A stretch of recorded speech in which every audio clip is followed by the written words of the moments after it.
Chris Argyris, thinker of public administration. अब ये कौन थे, इनका टाइम पीरियड क्या था?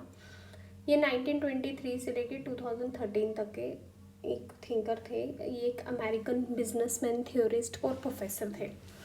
ये किसके लिए जाने जाते थे? ऑर्गेनाइजेशनल डेवलपमेंट के लिए, लर्निंग ऑर्गेनाइजेशन के लिए, बिहेवियरल साइंस के लिए। और ये इनका कहाँ किसके लिए, क्या मैनेजमेंट और पब्लिक एडमिनिस्ट्रेशन में इनका बहुत ज़्यादा नाम था। और ये फोकस करते थे हाउ ऑर्गेनाइजेशनल इंडिविजुअल्स कैसे लर्न होंगी, हमें टाइम टू टाइम कैसे चेंज करना है खुद को, उसके बारे में। अब की कॉन्ट्रीब्यूशंस क्या थे पब्लिक एडमिनिस्ट्रेशन में? थ्योरी ऑफ ऑर्गेनाइजेशनल मेच्योरिटी और इमेच्योरिटी की भी इन्होंने बात की। ये कहते हैं, प्रपोज करते हैं, ट्रेडिशनल जो ऑर्गेनाइजेशन है ना, वो ट्रीट करती है एम्प्लॉय को लाइक अ चिल्ड्रन, बच्चे की तरह ट्रीट करती है, जो लिमिट करते हैं उनकी ग्रोथ और मेच्योरिटी को। और ये कहते थे people naturally want to grow, लोग खुद चाहते हैं ग्रो करना, डेवलप होना, रिस्पॉन्सिबिलिटी लेना, ऑटोनॉमी लेना, अपॉर्चुनिटी लेना, सेल्फ एक्चुअलाइजेशंस है।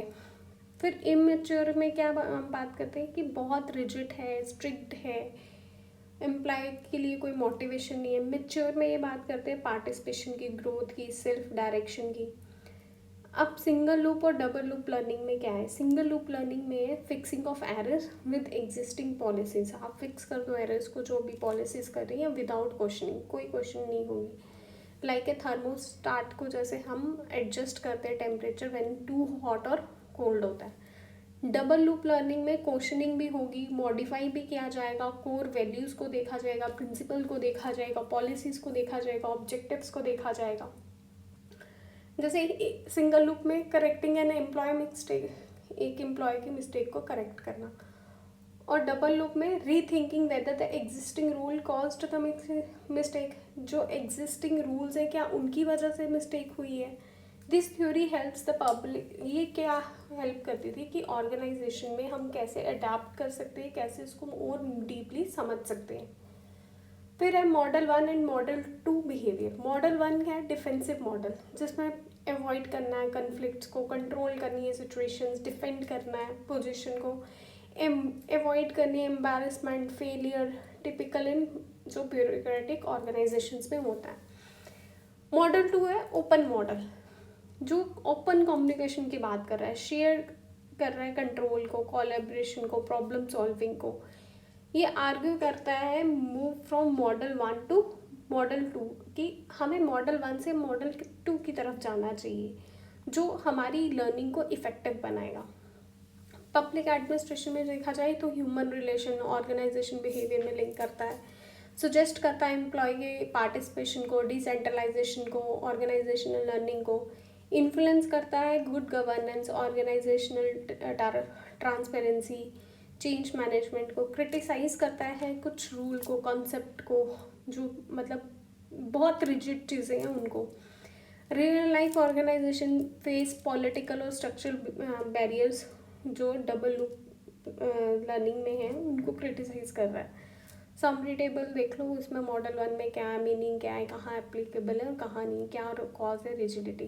फेमस कोट था इनका, theories of action are the cause of organisational problem and the key to their solution.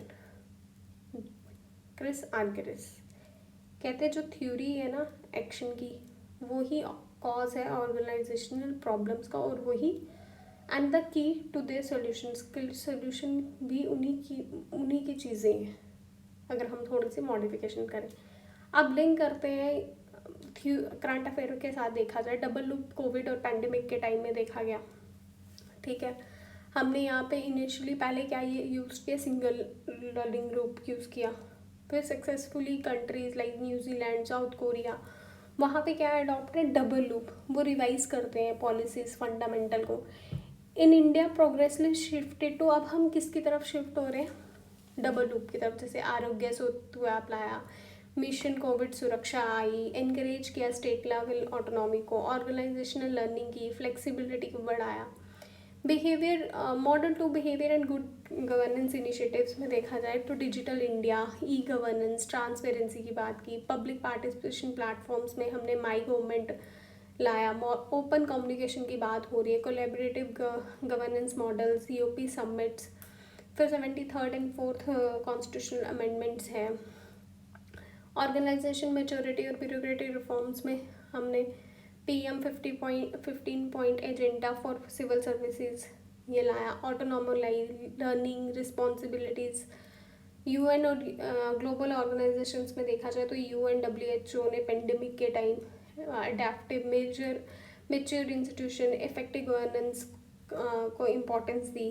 Learning में देखा जाए क्लाइमेट चेंज में तो हम देखते हैं इनकी डबल लुक पॉलिसी, जैसे national action plan on climate change है, रिन्यूएबल एनर्जी के लिए। एथिकल में देखा जाए तो हम अकाउंटेबिलिटी इंटीग्रिटी की बात करते हैं, म्यूचुअल रिस्पेक्ट की बात करते हैं, RTA की बात करते हैं, लोकपाल एंटी करप्शन ड्राइव्स की बात करते हैं। ये रहा इनका समरी टेबल, कब कब क्या क्या हुआ। और एक ये केस स्टडी है, ये केस स्टडी आप पढ़ना और इसको समझने की कोशिश करना। कुछ भी नहीं है कि गवर्नमेंट डिपार्टमेंट है और अपने से लिखने की कोशिश करना। ये तो मैंने जस्ट समझाया है कि क्या क्या थ्योरी आ सकती है। और ये रहे UPSC के मेंस के क्वेश्चंस, और इनको प्लीज़ ट्राई करना। जब तक ट्राई नहीं करोगे नहीं आएगा, लिखोगे नहीं तो पता ही नहीं लगेगा हमने क्या पढ़ा और क्या समझा। Thank you very much, bye bye, take care, Radhe Radhe.